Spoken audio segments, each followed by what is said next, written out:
थर्मोव्हेरिटा कंपनीचा लिलाव होण्याची शक्यता आहे।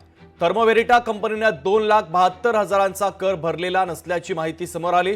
तर पूजा खेडकरनं थर्मोव्हेरिटा कंपनीचा पत्ता दिव्यांग प्रमाणपत्रासाठी वापरला। प्रशासनाकडून कंपनीवर लिलावाची कारवाई होण्याची शक्यता आहे।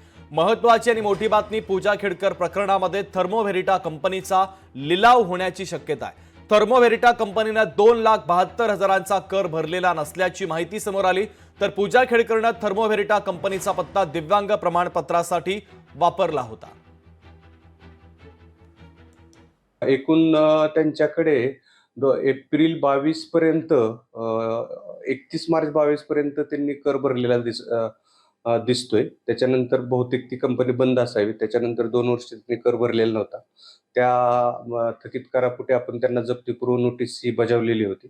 आता त्यांना आपण जप्ती आदिपत्र हे बजावलेलं आहे। आता हे जप्ती आदिपत्र बजावून 21 दिवस झाल्यानंतर कायदेशीर सल्ला घेऊन त्या संदर्भात आपल्याला कारवाई ही निश्चित स्वरूपात करता येईल। लोकशाही मराठी ऐका, पहा, जागरूक रहा।